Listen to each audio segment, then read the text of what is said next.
یہ واقعہ جب بھی پڑھا یا سنا فرتے جذبات سے آنکھیں اشکبار ہو گئی۔ آپ لوگ بھی پڑھیے۔ اگر دل نبی کریم صلی اللہ علیہ وسلم کی محبت سے لبریز ہے تو یقیناً آپ کی آنکھیں بھی نم ہوئے بغیر نہیں رہ سکے گی۔ نبی کریم صلی اللہ علیہ وسلم کی وفات کا وقت جب آیا، اس وقت آپ صلی اللہ علیہ وسلم کو شدید بخار تھا۔ آپ نے حضرت بلال رضی اللہ تعالی عنہ کو حکم دیا کہ مدینے میں اعلان کر دو کہ جس کسی کا حق مجھ پر ہو وہ مسجد نبوی میں آ کر اپنا حق لے لے۔ مدینے میں لوگوں نے یہ اعلان سنا تو آنکھوں میں آنسو آ گئے اور مدینہ میں کوہرام مچ گیا۔ سارے لوگ مسجد نبوی میں جمع ہو گئے۔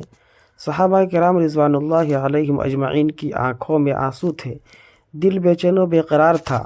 پھر نبی کریم صلی اللہ علیہ وسلم تشریف لائے۔ آپ کو اس قدر تیز بخار تھا کہ آپ کا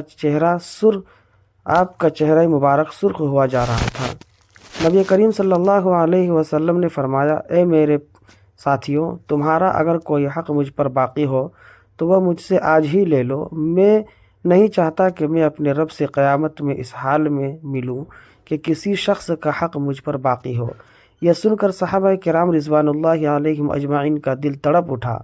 مسجد نبوی میں آنسو کا ایک سیلاب بہہ پڑا۔ صحابہ رو رہے تھے لیکن زبان خاموش تھی کہ اب ہمارے آقا ہمارا ساتھ چھوڑ کر جا رہے ہیں۔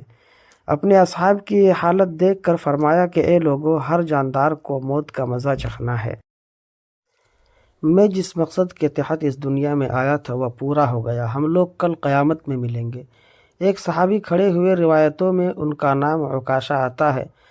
عرض کیا، یا رسول اللہ، میرا حق آپ پر باقی ہے۔ آپ جب جنگ احد کے لیے تشریف لے جا رہے تھے تو آپ کا کوڑا میری پیٹھ پر لگ گیا تھا، میں اس کا بدلہ چاہتا ہوں۔ یہ سن کر حضرت عمر رضی اللہ تعالی عنہ کھڑے ہو گئے اور کہا، کیا تم نبی کریم صلی اللہ علیہ وسلم سے بدلہ لوگے؟ کیا تم دیکھتے نہیں کہ آپ صلی اللہ علیہ وسلم بیمار ہیں؟ اگر بدلہ لینا ہی چاہتے ہو تو مجھے کوڑا مار لو، لیکن نبی کریم صلی اللہ علیہ وسلم سے بدلہ نہ لو۔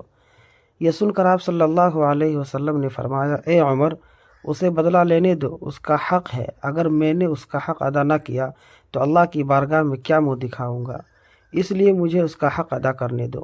آپ نے کوڑا منگوایا اور حضرت عکاشہ کو دیا اور کہا کہ تم مجھے کوڑا مار کر اپنا بدلہ لے لو۔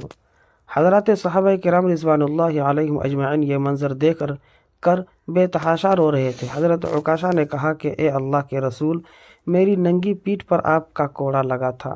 یہ سن کر نبی کریم صلی اللہ علیہ وسلم نے اپنا کرتا مبارک اتار دیا اور کہا، لو، تم میری پیٹھ پر کوڑا مار لو۔